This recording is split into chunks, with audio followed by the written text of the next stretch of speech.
It's a cold and windy and wet day outside today, so I thought I would take the opportunity to do a little video inside and show you some of the hardware that's going to be used for this fuel injection conversion. The first thing to say is that this is what the old Pierberg carburetor looks like that will be coming off of the van. These are actually really good bits of kit and a lot of people are incredibly happy with them. My van does actually drive really nicely on them. There are a couple of weaknesses of a carburetor. I suppose the first is that they don't have any ability to sense what altitude you're at, so they're tuned for your typical driving range. So if you want to drive through mountains, they obviously can't quite cope with that ideally, but that's not really a big problem. More of an issue is that some of the parts that give this its sophistication, like these vacuum pods, are getting difficult to obtain. So if they go wrong, then you lose some of the functionality of the carburetor. So on my one that's actually fitted to the van, there's an issue with one of the pods, and so it's not very good on cold mornings. You have to sort of feather the throttle a bit to get it going because one of these pods isn't working properly to adjust the carburetor for cold start. Other than that, they're great. The only problem I've had with this is that there's a float bowl right in the middle of this, and I had a little bit of grit get stuck in it. I say grit, I think it actually was a little bit from a fuel pipe that was breaking down, and it got stuck and held the valve open. And it's a bit like your cistern in your toilet with the valve not working. It starts overflowing, and so it was flooding the engine with petrol. It was in a heat wave, and so I had to take all of our belongings out of the boot of the van because we were going camping, open up the engine hatch, dismantle the carburetor with fuel pouring everywhere, and it was roasting hot, the engine was warm, and it just felt like an experience I didn't want to relive.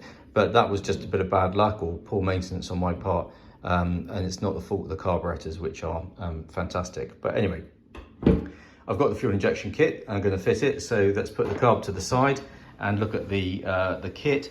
So I'm using some of the original VW parts because they're great and they just fit perfectly. This is the throttle from the 2.1 DJ engine. This is the plenum that it feeds into, and the blue parts on either side are the inlet tracks that go down to the 4 cylinders. So all of that is being reused as it is. The idea is that the fuel will come from the tank, from the electric fuel pump to this point here where it feeds the first injector. These are more modern injectors, they're Bosch ones. I'm not sure they're any better than the ones VW use, but they're slightly different, and therefore they have a different fitting on the top. These fittings, this kit I bought secondhand, it was designed for a slightly different VW engine, and these are not really optimized for this setup, so I've had to improvise. I mean, I could reuse the old fuel rails from the original VW system, that's a possibility. Or in fact, the manufacturer of the kit would make special rails for me. But in fact, what I'm going to do is to test fit it and see if it works, is use these stainless steel loops to feed the petrol down and allow it to go back up to the second injector. You see, these are just too close together to be able to daisy chain in a normal way. So anyway, that's the first 2 injectors fed, and then the pipe is going to go all the way over to the other side and go to the 3rd injector, and then loop round from there to the 4th, and then back out on its way back to the tank. On its route, it goes via the fuel pressure regulator, which is here, so it goes into there, and then out the back of that, and then that'll go back the return pipe to the tank. And obviously the fuel pressure regulator is there to ensure that however much is allowed to flow back, the pressure at the injectors stays constant and at the level that is needed for proper fuel injection. The red pipe is a vacuum pipe. It takes a vacuum from the plenum, and there's a T-junction in it, so it will adjust the fuel pressure according to whatever is required, and by the state of the engine running. And then the other end is going to go to the ECU, and you'll see that this ECU has a little port on it, so you can plug the vacuum in there, and so it knows how much air and fuel the engine is pulling through there, and it's just one of the sensors that helps it run. as accurately as possible. This snazzy pipe here will go to the, I think it's the brake vacuum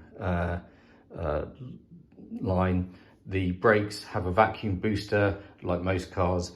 On the DG engine with the carburetor, there's a junction somewhere here into the other manifold. That doesn't exist on these, it comes off in a different place. So somehow I've got to mate this here to the existing pipework in the engine bay, but I think that's fairly straightforward. So what else is there to say about this? We have this valve on the top. This controls how much, it was a control way of allowing air into the intake to control how much, whatever the revs might be at idle.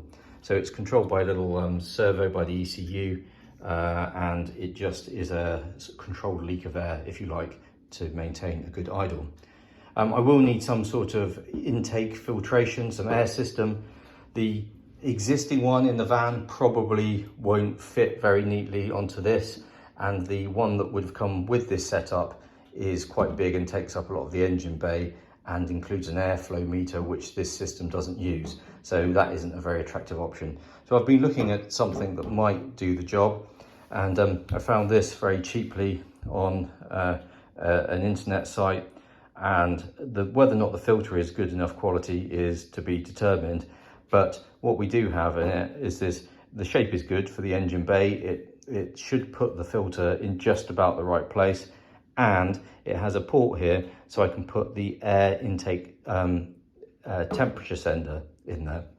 So that's just a little sensor that tells the ECU what temperature the air is as it goes into the engine, so it can work out how dense it is, and therefore how much fuel it needs to add to it to get the right mixture.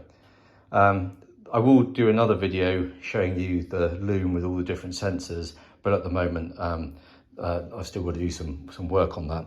I think the only other thing to mention is on the back of this there is a throttle position sensor which has been added to the original throttle body. On the VW system, this this connection here is really just used for a micro switch that seems to only have a few sort of positions, maybe just it's on and off, I don't know. I don't know what input that's giving to the old ECU, but this one is a little throttle switch that will vary voltage across a range as you open and close the throttle, and therefore the ECU will know exactly where the throttle plate is at any given time. So that's again another input that will help it get the most accurate fueling it can. So I think that's all to say about this. Hopefully the next time you see this, it will be fitted in the van.